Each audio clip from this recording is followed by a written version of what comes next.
Happy holidays. Hi. Good morning. So remember how Hippolyta didn't find out that Diana was training until she was a teenager? Yeah. Well, she might be dumber than we thought. But that's pretty much par for the course when it comes to Wonder Woman, 1984.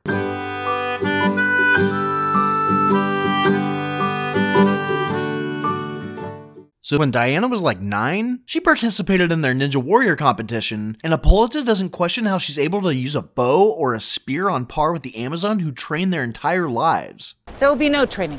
And remember, it's not until she's about 13 that Hippolyta finds out that she's been training. But even though she has an advantage on some of the competition because she's not fully developed yet, she ends up cheating after she falls off her horse. They're a bitch, aren't they?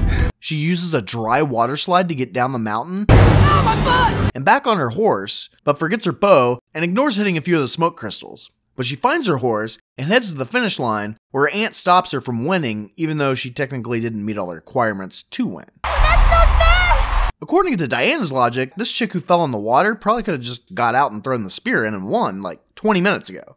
Antiope then gives her a speech about how important truth is. Truth is all there is. But didn't she lie to the queen about training her?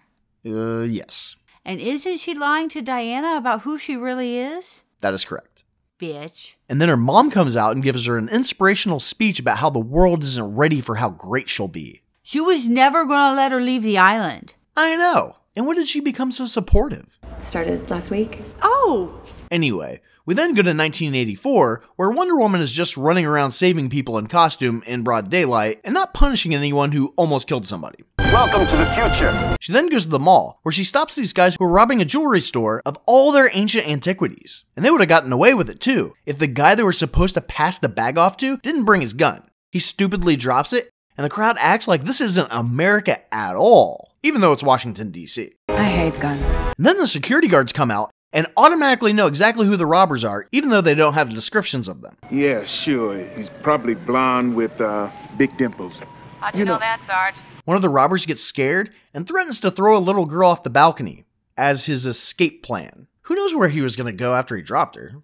I mean, he's cornered. And the other robbers don't use this opportunity to get away either. But Wonder Woman comes in and grabs the kid, Baby! and then takes out the surveillance cameras, which would still have VHS recordings in the security office. She then goes after the other robbers, who have in no way, shape, or form identified themselves as robbers since she got there. And then she ties them up and throws them off a roof onto a cop car. There has to be another way. Diana then goes home to her apartment, and her decor is Steve Trevor. Lots of pictures of himself. Not what I would do, but to each his own. She changes clothes and goes to the part of town where you have to have a date with you or you'll look like a loser. Are you waiting for someone? No. Loser. We then meet a nerd who's so nerdy that she can't walk in heels and drops stuff because she's a nerd. And these scientists still act like they're in high school and can't help the nerd because they might not look cool. We're different than most people, Mitch. Better. But Diana helps Barbara, and now she wants to be her bestie. I'm Barbara, Diana's new friend. Diana blows her off, but then she finds out that the FBI wants to talk to her, and now she's like, I guess we could hang. They find a wish stone, and Diana's hair blows, making Steve's watch start working again. They go to dinner, where she basically says she never got over Steve after 65 years. I am so sorry, but that's crazy. And Barbara thinks that Diana has an exciting life, basically because she's hot. You don't get out? No. Barbara goes to the park to feed a homeless guy. Hey, where's my Egg McMuffin? And gets hit on by some drunk guy. He gets a little handsy, and Diana kicks him in the chest across the street. Dumb little old me. I couldn't possibly handle it. She claims she forgot her keys, but Barbara was heading back to the office, and they left the restaurant at the same time, so how does she explain already getting them? You can't possibly understand. So Babs gets back to the wish stone and wishes she could be like Diana. She falls asleep in her office and wakes up being able to walk in heels. That's right. Get used to it. Her boss wants her to give this guy Max Lord a tour of the building, even though she just hired her last week. He clearly wants the wish stone, and Diana clearly wants him to leave, even though he just donated a bunch of money to the museum. He goes back to his office, where we find out that he's broke, and using his infomercials just to look rich. I've been lying to you. In fact, I'm a pretty messed up loser guy. And his secretary sucks, because she's willing to run after him to tell him that his son's in his office. It's your weekend. But not about the pissed off investor that's up there. I'm out. And this guy has no chill, and just tells Max what a loser he is in front of his kid. Loser. So Diana decides to go to this party that the museum's throwing because she unpromptedly decided to look into the Wish Rock more and saw Max's name and business on a piece of paper inside the box the rock was in. When she gets there, literally every man can't stop staring at her. I've had my eyes on you for some time. And she gets annoyed by every man that talks to her, including this guy who's been possessed by Steve. Don't say that to me. I am above average. But once she realizes it's him, they make out. And now that she's with a guy, not a single dude is looking at her. So they go back to his place for some reason. Maybe so he won't see the Steve shrine. No, that doesn't make any sense. And they Would you like to see my food on? catch up. And in 50 years, I've only done it once. Well, shit, Diana. We then go to Max, who wishes... I wish to be you. So he wished to turn into a rock. No, it crumbles, but he gets its powers. But I would have liked that better. And the rock would be all, you should have wished for my powers, dumbass. The next morning, he goes to see the guy that called him a loser and tricks him into making a wish that his company would be successful. But in return, he takes all of his shares, even though the guy wanted his money back yesterday. And he will rue the day he walked away from me. Rue the day? Who talks like that? And then he goes back to work and finds it busy as all hell. Business is good. Steve and Diana wake up, and Steve has a quick girls just want to have fun clothes changing montage. Girls just wanna have fun. Yeah, girls just wanna have fun. They just wanna. They then go sightseeing after she said, I should probably go and figure out how a stone brought my boyfriend back in someone else's body. But we get to see him marvel at things like the escalator that was invented in 1893, the subway that was invented in 1890, and the trash can that was invented in 1875. And all of these things would have been in London when he was stationed there. Is there anything else you want to show me? Barbara wakes up and breaks a bunch of crap, and then goes to work where she's now super funny and popular. Diana walks in to get the stone back, and she says that she gave it to Max, so her and Steve go to see him. They can't get in the front, so they break in, but she has problems breaking the lock. You're getting weaker, Diana. They get up to his office, where she discovers that the stone was powered by the gods, like her lasso. They find a plane ticket in the trash, and assume that he's going to Cairo to see the guy on the cover of a magazine that was also in the garbage. They also assume that the meat suit Steve is in doesn't have a passport, and decide to steal a jet from the museum. I feel like a pirate. So the curator of cultural anthropology and archaeology somehow has clearance to the aviation department and the runways where they just keep all the planes and jets fueled up and in working order. The control tower catches them immediately, and they have to take off before they hit the parked cars on the runway. They get the plane into the air right as Diana turns the plane invisible to hide them from radar. That's pretty smart. Actually, radar sends out radio waves which bounce off an object, so being invisible wouldn't do shit. Idiot. They would still have mass and still show up on radar, and the military would still be called to go after him. Will they shoot at us? So they're trying to get to Max to figure out what he's up to, so since time is of the essence, they take a detour through the fireworks display. You know, since we've established that it was a national holiday in the nation's capital so many times so far. 4th. Of course. 4th of July? Like when all these federal employees were at work, and the plane ticket they found. If his date's right, he's going to Cairo. She tells him that she doesn't understand flying. Flight.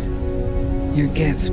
I'll never understand it. So he doesn't really explain it to her at all. It's wind and air, and it's like anything. And they head to Cairo. Barbara does some research, and then bumps into the same drunk guy that attacked her in the park, who's still drunk.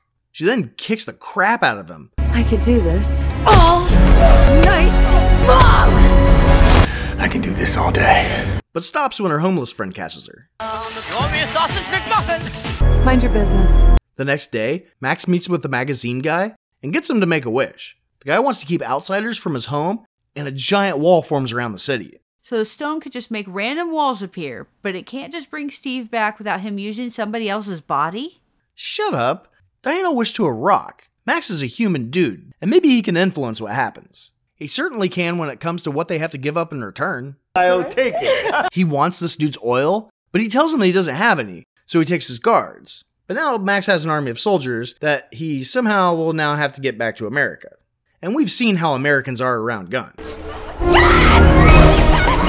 Steve and Diana just happened to pass by Max, who they only saw because the front car honked for no reason. That was him. They buy some guy's car so they can chase him down, but Max orders his men to kill him. And now that they're in danger, she changes clothes and rollerblades up to the trucks. She brought rollerblades? You guys were awesome today. Gracias. Well, I think she's supposed to be running, but it looks more like skating. Well, she starts disabling the trucks until they start shooting at her and has to lasso a bullet heading for Steve. I promise you one day, everything is going to make sense. At that point, she says screw these guys and starts wrecking their trucks. She gets to Max, where she finds out that he became the stone. She then sees some kids playing in the street that don't notice the caravan of trucks and tanks that are crashing and barreling down the road shooting machine guns. They were all idiots. So Steve fires a missile that she lassos and rides that to a tower that she also lassos and swings down to the kids and doesn't even get them out of the road. And all the bad guys try to dodge the woman they're trying to kill because she has the kids. And Steve, who's driving a tank, is the one who almost hits them. Was she using them as a human shield? She might have been. Anyway, so Max gets away because they see helicopters. She then steals some clothes from a gas station and calls Barbara. She says that she might have found a guy who knows something, so they're going to fly back to meet her in the morning, assuming they can find the invisible jet, and they can find somebody who can refuel it without a bazillion questions being asked. Sadly, ain't gonna happen. So they get back with no problem and meet up with Barbara right as she's knocking on the shaman's door. I know you're in there, please. This dude has an ancient book from the Mayan Empire that is in amazing condition. And Diana reads that the stone was created by the god of lies. They realize that the wishes have a catch. The monkey's paw. And Steve blurts out that she has powers in front of the other two people. Diana, your powers. They also discovered that in order to make things right, you either have to destroy the stone or everyone has to renounce their wish. And Barbara's like, hell no, I look too good in coats made of dead Muppets to give this up. So she just takes off. So business is booming, and Max keeps making people come in and wish for things by getting all up in their personal space. I need to find a way to touch a lot of people. He's trying to grant as many wishes as possible, but at the cost of his health and his relationship with the son. Again? How many weekends do I have? What, when, tonight? But when he goes outside, it's chaos. There are riots and protests and cows. But my cows! Diana and Steve go to her place to talk about renouncing her wish, and then goes into her security room where she keeps the armor from the hero that the Amazons were having the Ninja Warrior competition in honor of earlier. It's from my culture. She uses the lasso to show him where all the Amazons were being attacked, so they gave this one chick, Asteria, all their armor to make one big armor so that way she could stay behind while the army of men beat the shit out of her so they could get away. And she must have been one hell of a blacksmith to put something together like this so quick. Takes practice. Diana also has a crap ton of security monitors. Oh, I don't have a TV. One of which just happens to be aimed at the road Max is on. So they go after him. Max is heading to the White House to get the president to make a wish. And on top of taking his power and respect, he takes a satellite TV system too. Well, I have a great relationship with Sears. I can get you a brand new TV by the end of the day. See, the president said it figuratively touches everyone. That's how it was explained to me. So he wants to use it to get everyone on the planet to make a wish all at once. While Diana remembers that she knows a guy that hit on her at the party that works at the White House. Do you know I'm at the White House now? So she uses him to get in and then immediately ditches him. She then takes the time to change into her costume again and lassos Max. Yes, clearly. She uses him to take out some of the guards and then the lasso to stop the bullets. They go to get Max, but Barbara stops him. And how she knew they were there is beyond me. I'll find you. The girls have a knee-high boot lady fight. Diana, have you seen these shoes?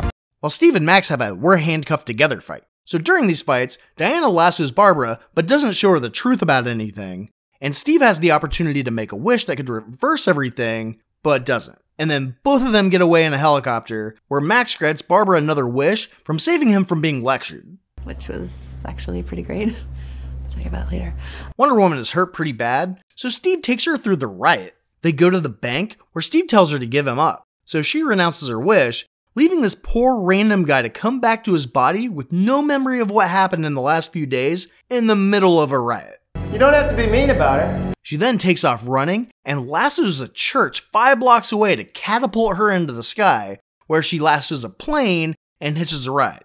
She then remembers Steve's crappy explanation on how flight works. What if you fall? I won't. And as she's falling, goes horizontal and glides, I think? She then starts lassoing clouds to propel herself. Well, aren't you resourceful? Max goes on air and asks everybody to make a wish. But he's not touching them. Well, he had a guy wish it would work, so I guess that works? Anyway, Diana magically hears all these people making wishes from 10,000 feet up in the air, and somebody must have wished for bad weather because now she's lassoing lightning to travel. And even though she was already on her way there, she goes all the way back to her apartment to change into the gold armor. It's going to be an amazing party. I hope you have something nice to wear. She then heads to the satellite, where now she has functional wings, and finds Barbara's turned into a big old kitty. So the cat tries to catch the bird and manages to tear through the armor that made it through an entire army attacking it. And it's also surprisingly shiny for being this old. It's itchy. Diana gets rid of her wings, and they go for an aerial fight with Wonder Woman using her lasso and the Cheetah Lady using power lines. And she doesn't get shocked when she completes any grounds, but she does get zapped when they go in the water. Diana goes to see Max granting all these wishes, and she gets stuck in a wish tornado. She tries to lasso him, but it won't reach. It was long enough to reach an airplane from a church. But Lori, there's wind. I'm sure there was no wind up in the sky by the plane. Shut up. She starts talking to him, and nothing changes with the wind. God, it's so loud in here. But she manages to get the lasso around his ankle without him noticing, while she's just sitting there and whispers over the wind for everyone to renounce their wishes. And they do. Like, everyone. Even people who wish for their cancer to be cured and stuff like that. Well, I wish you dropped dead! Look around! The lasso shows Max that his company is being rioted, and his son escapes outside to even more riots, and seeing this makes him renounce his wish too. But even though he has no power anymore, the president's helicopter is still nice enough to drop him off to find his son, who's just hiding in a bush. My friends kind of teased me about it, but it works, right? So it is obviously Christmas now, and Diana bumps into Steve's meat suit. Sorry, I couldn't resist coming to see. She gives him a compliment. You look great. Thank you.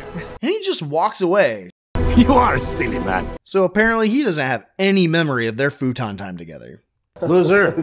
She then sees a little girl lose her balloon and just watches it as it floats away, even though now she can fly. And I'm guessing she won't help her because she's wearing cheetah print. Animal print. Subscribe. You can have it all! You just have to want it! And that's the truth.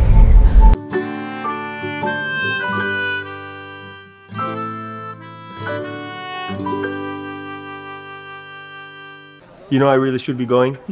Except I like to party.